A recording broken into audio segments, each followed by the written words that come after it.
Hello, my divinities. Welcome, welcome. So I am a little late today, but I had quite a busy day, so apologies for the lateness of the videos. But I'm here. I didn't forget. I just had some stuff to take care of. But again, I want to start the videos off by saying thank you, especially to my Patreon people. You guys are my MVPs. I really, really appreciate your support, and I can never seem to turn off this candle. There we go. And I appreciate you. Now, today I was drawn to two different oracle decks, so we're going to be using two oracle decks. We're going to start. Give me one from the Hekatean deck. So we start with Pharmakeia, knowledge. And at the bottom of the deck, we got Psychopomp, transition, soul dive. Interesting. And give me one for the home. Now we've got feasting, number 14. Let us feast upon the nourishing and be thankful for thy feast, nor here or there, yet everywhere it be. Sorry, I've got hiccups. All right, let's start with the feasting energy. Number 14. Okay, so the keywords for this card are having enough, nourishment, and providing. You know what? I didn't look at the bottom of the deck, and I feel drawn to do that. Okay, so we've got snow. Number 33, there is beauty in the divine that settles on thy flesh, a magical enchantment bestowed in purity. This may have to be a series because these are a lot of cards. Let's see. Start with number 33 instead, and then we'll go to 14.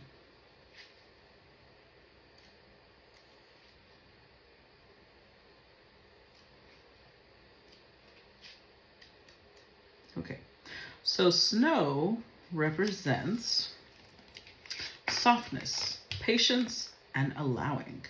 How beautiful is a white winter Christmas. It's as if the heavens cover the world in a blanket of purity and blessings. The air seems fresher, everything looks brighter and cleaner. When snow falls, it feels like little drops of wisdom are falling from the cosmos. Each flurry offers a chance to connect with the divine for wisdom and guidance. Water has long been associated with access to the spiritual realms, and snow's healing properties are similar. But water can be overwhelming, chaotic, a massive force. Snow is soft, pure, and gently whispers, allowing its healings to settle lightly upon you rather than being overwhelmed by an enormous flood. Snow is falling in your spread as a reminder to soften. There is no need to know everything at once, nor is there any reason to rush. Allow things to gently come to you over time. Operating from a place of force is when mistakes are made. Or worse, you can end up running over everything and everyone in your path, causing more obstacles, heartache, and disruptions. Snow reminds you that force breaks more than it creates. Be gentle as you move ahead, and trust that all will be revealed in due time. Okay, now feasting.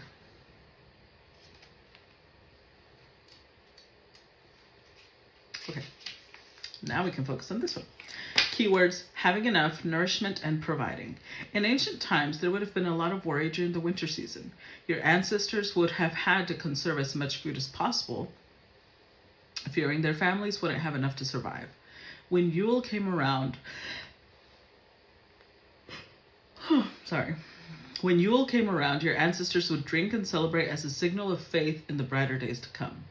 Most of the modern world doesn't need to worry about having enough food, but the fear of not having enough still exists in different ways. You are being guided to challenge your limiting beliefs around scarcity. You can be generous with your time and resources, knowing that what you give will be returned tenfold. Allowing yourself to give despite your concerns lets the universe know you will be provided for. The more you trust in having enough, the more the universe rewards this faith with more abundance.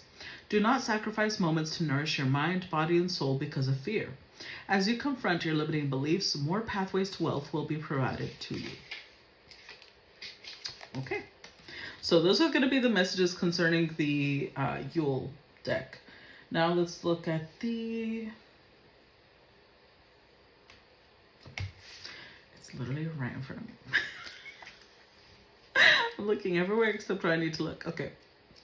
That could be important to somebody. Sorry. Like I said, long day. Okay. Number 19, Psychopomp, which is soul guide and transition. With a foot firmly in the realms of life and death, Hecate allows us to move through the transitions of experience. From our lowest ebb, she can lift us up once more, peeling back the layers of mundanity to expose a shining spiritual being. From the dark night of the soul, Hecate's torchlight bestows us not to accept any obstacle, even death. Whether figurative or literal, walking the path is all about transitioning from one phase to another. Okay, now let's look at number 34, which is knowledge. The witches of old applied wisdom devised from the knowledge of plants that could either kill or cure. This brought about their notoriety as the first great sorcerers. These gifts of sorceress power are often linked back to Hecate and her role as queen of the witches. To be wise is to apply knowledge with reason. Don't assume that because you know something... I'm so sorry. Don't assume that because you know something to be true for you, that it will be universally true for everyone else. Hone your skills, play to your strengths, learn and question. So I feel like there is a lot going on here. On one hand, with knowledge, I feel like maybe you guys have been drawn to learn something, whether it's herbalism, astrology, tarot. There's certain knowledge you want, but the snow card is kind of saying, relax. You don't need to know everything right now. Especially with the transition, it's like you're in the middle of a transition. You're in the middle of a big shift. So if you feel a little lost, don't try to be like, what's going on? Like I feel like they're trying to get you to relax because you're panicking a little bit. Or you're pushing yourself really hard. Oh my God. I was not yawning before the reading. So this, I might be channeling you guys because I was like totally fine. That's why I felt able to do the reading. You might be really tired. If you're really tired and you're not sleeping enough, make sure to have rest as a priority. You have to, because I was fine. And as soon as I start this reading, I'm like yawning and yawning and yawning. So if this is you, get some rest. Like, allow yourself time to just step out of this scarcity mindset and trust the universe. Trust that the universe has your best interest at heart. Trust that your guides, your ancestors, your deities, whoever's watching you, whatever it is that's happening in your life, you're not alone. You're not unprotected. Let's see. Today's collective. So we've got the Hierophant. We've got the King of Viking Horns, which is the King of Swords. Okay. What else?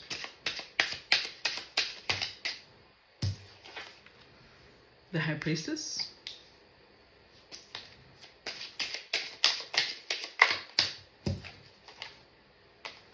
The Ten of Cups. No, Hellfire. So this is the Ten of Pentacles, sorry. All right.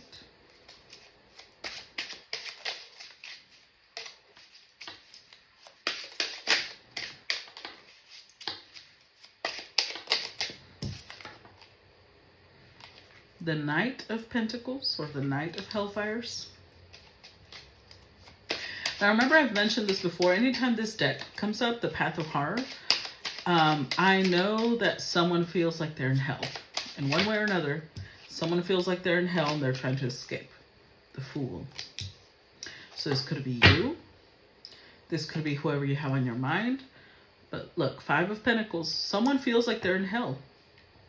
And because we have the Five of Pentacles and the Feasting card, it has something to do with a scarcity mindset. It has something to do with either you're struggling financially or you feel like you're not enough, and you hate that you feel that way, because that's just it. You know that it's something within you that's creating your external realities. So if, let's say, you struggle to find people, to date that you really like, you know that you're creating that situation. You're struggling to create the right circumstances, or be attracted to the right people, or attract in the right people. Maybe you can't find a job. Maybe you can't find the right place to live. There's something here about you're in the middle of a transition. And so because of the transition, things are shifting. And maybe things aren't going so well in a certain area of your life. And you're immediately assuming that you're just terrible. You're just never going to get it. You don't have the blessing of the gods, or whoever blessing you think you need to have. Clarify the 5 of Hellfires. King of Cups, 5 of Hellfires. The Emperor.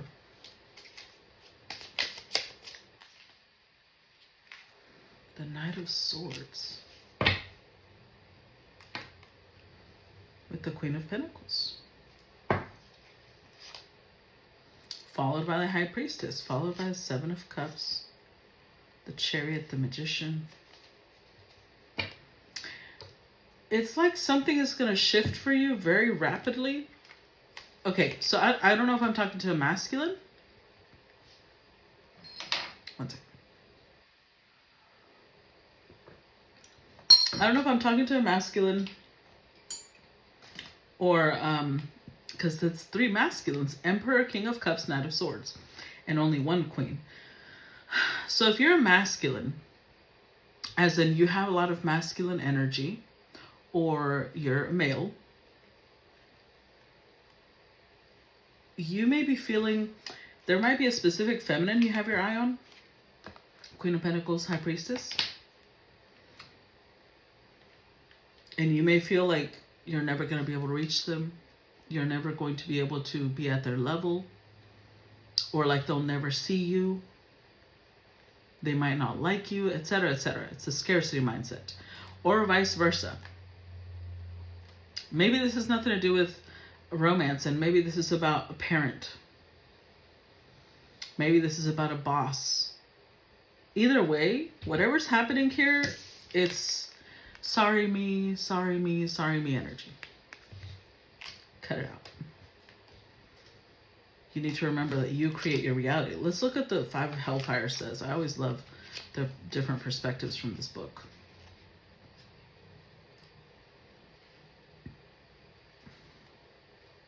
It says it's a card of financial loss and poverty. It indicates that you feel isolated. Keyword there being feel. It does not say you are. You feel isolated and alone. You have hit hard times, especially when it comes to your work, career, finances, and material possessions. People are here to support you. Find them and let them know you need them. So there's 3 things there that you need to acknowledge for you to be able to have a better situation currently. Number 1, you need to be open to the possibility that you have people wanting to help you, that you're not alone. Number 2, you've got to take action and find the people who will help you. And 3, you've also got to let them know that you need help. It's not going to happen magically, but you do have, I don't know if these are 3 different people, or if this is an emperor who has a really kind heart and who would respond quickly. Or vice versa. Maybe there's a Queen of Pentacles around you who would respond quickly. Either way, there are people around you that can help. But you gotta speak up. Clarify the Hierophant.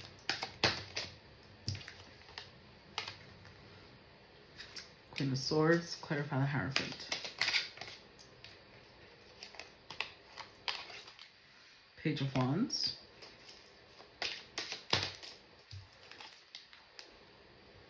Ace of Swords. With the Fool underneath. Three of Swords, Eight of Wands, Queen of Wands. This is definitely about communicating. Like, you need to communicate, but Hierophant, this could be about, maybe it's not a person. Maybe it's a spirit guide. Because remember, the Hierophant is very much about rituals, structure. Maybe it makes you uncomfortable with the Page of Wands. It makes you uncomfortable to do rituals. But with the Queen of Swords, you've got the knowledge. You're one step away from getting what you want. But with the Queen of Swords and the Ace of Swords, there's the Two of Swords. There's like a nah. So, okay, this could go one of two ways. Either one, it's a person that you need to speak to, but with the Two of Swords, you're like, nah, I'm not. And remember, this means that you would already know. You would know who the right person to speak to is. And if you don't know a person that has the means to help you, then maybe it's a spirit guide. And with the Two of Swords, you're in this place of like, nah, first of all, I'm not going to do no fucking ritual. Or it could be that maybe you don't want this spirit guide to think that you only want them for financial benefit. And so you don't want to light a candle. But you're being encouraged to. They're not going to look at you that way. In fact, remember, the snow card was like, relax. And the feasting card was like, let us take care of you. So if you have a spirit guide that you've been needing to pray to and ask for help, do so. Maybe it's your ancestors you need to do that with. Clarify King of Viking Horns. Got the Page of Swords. Six of Wands.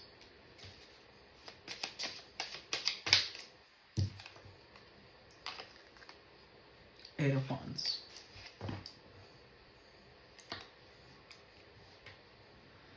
Eight of Swords. Knight of Pentacles, the Devil. Ten of Swords.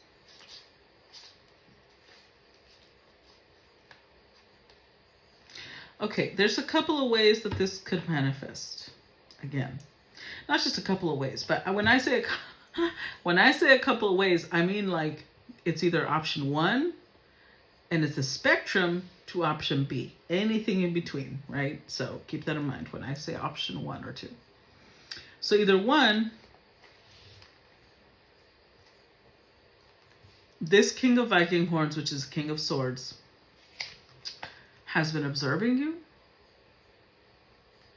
And with the Eight of Wands, Six of Wands, they're going to come in, they're going to communicate something here quickly. With the Eight of Swords, it's either one, they may have their hands tied in some way, or they've had their hands tied and it created a delay in them coming to you, or your own insecurities are creating a delay in seeing that they're coming to you. Or remember, I did this reading recently where I said you're creating the delay. Your insecurities are creating the delay. So this could be an actual person, or for some of you, there's a spirit guide trying to communicate with you, and your fears are putting you in this place of like, no, that's demonic, or no, that's too scary, or I don't know, like there's fear here. Let's look at the, I forgot to look at the meaning of the Hierophant. I mean, obviously I know what the Hierophant means, but again, I like looking at what the author put in. Beware the false prophet. Keywords: education, knowledge, religion, conformity. The Hierophant signifies conformity to established societal norms, traditions, and religious beliefs. It represents the importance of following rules and the value of established structures. The Hierophant's arrival suggests you are following convention and staying within the bounds of a tried and tested model. You are not yet willing to go out on a limb or offer any new and innovative ideas. Instead, you adhere to the key principles and rules that you know will lead to a successful result. Okay, so this is also making me think that you are most likely getting guidance, not just from me. I'm sure it's other readers or other signs and synchronicities telling you that something needs to change. And they're telling you what it is that needs to change. But you're sitting here like, no, I'm going to keep doing what's worked for me before. Because there's something that you're afraid to try. Let's look at the King of Viking horns.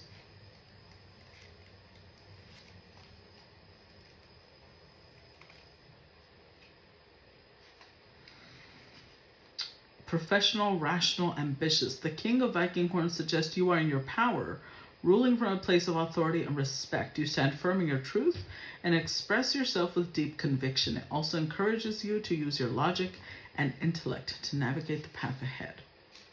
So this is either one, it's the person that's coming towards you, they are in their King of Swords energy.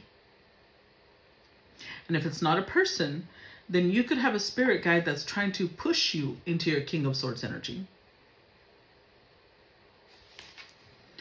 So they might be pushing you to be more professional, more ambitious in your power, stepping into a place of authority, having a lot of respect, being able to express yourself with deep conviction, being logic and intellectual. And with the Queen of Swords, it's not that you're not logical, but you prefer I prefer diplomatic. Like if I'm going to hurt somebody's feelings, I'm just not going to say anything at all.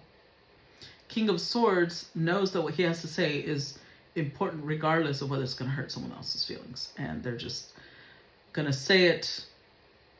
It's like they're not going to say it to hurt people, but they're going to say the truth. They're going to speak the truth. So you might have some blockage here where you need to open up.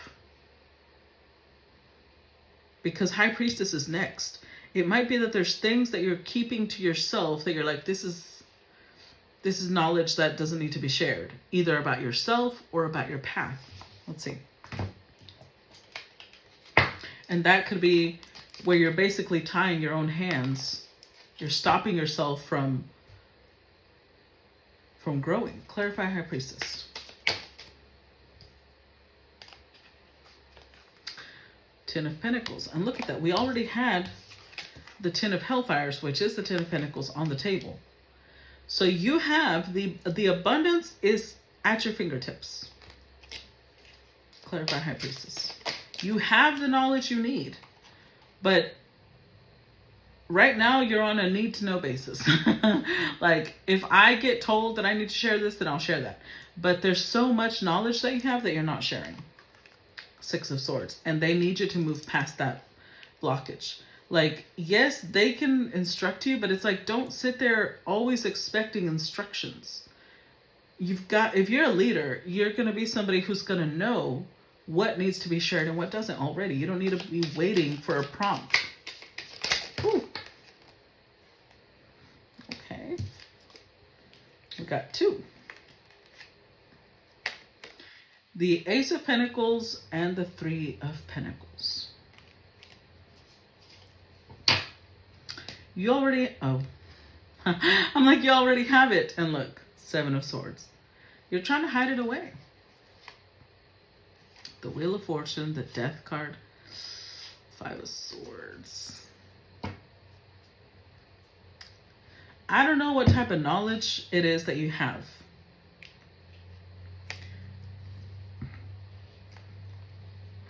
But you already have what you need. You just don't trust yourself.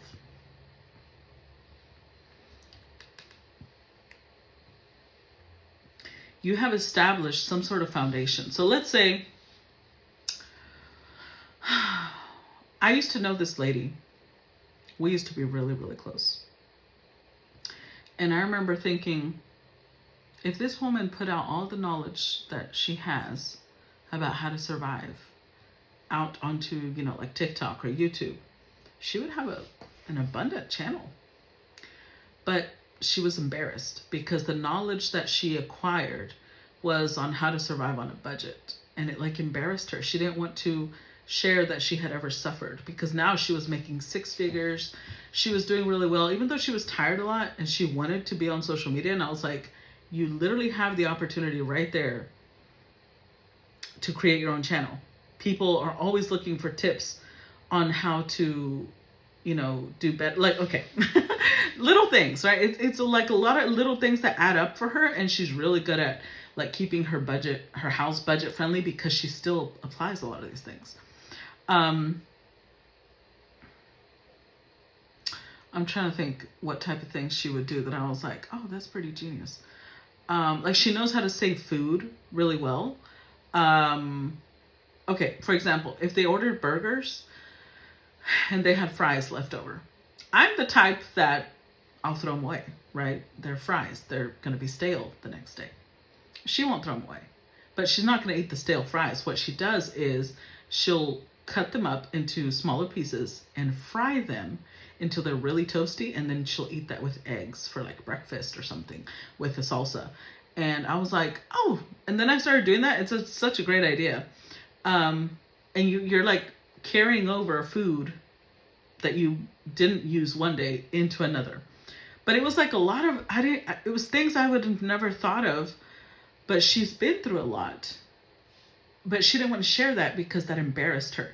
So I thought of her when I was thinking of this, because it's like you have a lot of knowledge about something, but because the Eight of Swords came out a while ago, it's like you're like, I'm not going to share that knowledge because it could be embarrassing to you. Or it's, yeah, like, okay, for example, because over here we've got the Five of Swords, right? Which in this, we got the Six of Swords. They're trying to get you to move past the Five of Swords. So the Five of Swords, if you notice, this is a really nefarious Five of Swords, because it shows her on the ground, passed out. You don't know what this man did to her, because he has her companion tied up. So she could have been SA'd. She could have been, I don't know. I always think of it when it comes to that, just because of how the scenario is presented. And one of the biggest scams of the past centuries, the past 1,000 years, millennia, is that people who are abused are the ones who deal with the shame, not the abusers. That always blows my mind. Recently, I'm going to give you an example. Recently, I had never heard of this man. Apparently, he's not as good as he thinks he is. I had never heard the name Andrew Schultz until very recently. And I only heard of his name because of an issue that came up with a couple of people of color showing up at his show and laughing at comments he was making about women of color. And then I heard his name. I didn't know him before that. Well, I heard his name again because he's obviously someone who's very comfortable making racist comments. And I don't look for him, but he showed up again because apparently Kendrick Lamar just made an album. And in the album, he said, don't let any white comedian make comments about black women in your face, which he's right. He's right. Why the fuck are you allowing someone to laugh about the women in your community instead of protecting them, instead of standing up for them? So this man, he didn't say his name, but he is a white comedian. Now, he's not the only one, which is why he didn't have to say a name.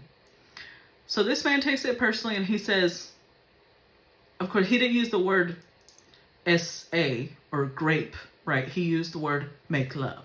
He said, I would make love to Kendrick Lamar, and then he's just going to have to decide if it's consensual or not. And I was like, I'm sorry, did you just publicly say you're going to sexually S.A. Kendrick Lamar? Are you fucking serious? So this is called buck breaking. If you don't know what that means, I suggest you go research that. Buck, B-U-C-K, breaking. That is an old thing that would happen during slavery to break the spirits of black men. And the fact that Andrew Schultz would think that this is funny and it's something he can say out loud reminds me of exactly what we're talking about now. He thinks it's funny because he's trying to humiliate Kendrick Lamar by saying, I would do this to you and then you to be humiliated. And I'm like, since when did the abuser get so comfortable? The people who commit these heinous acts, since when are they so comfortable saying it out loud because even the thought of it should shut someone else up? We need to switch that narrative. We need to switch the narrative that being abused, either sexually, physically, verbally, emotionally, whatever type of financially, whatever type of abuse we've been through, we need to remove the shame from that. There is no shame in that. It's not our fault, especially among men or people who consider themselves strong. I think that they attach this thing to it of like, I should have seen it coming. I should have been stronger. I should have been more intelligent. Girl or guy, whoever the fuck you are. They, them. We don't learn until we go through it. That's literally how we gain wisdom, by making mistakes, by trusting people we shouldn't trust, by associating with those who could wish us harm. We don't learn until we go through it. That's nothing to be ashamed about. I'm gonna stop. This is gonna be a part 1, part 2. We'll have a separate one for the third video of the day, but I'll see you guys in part 2.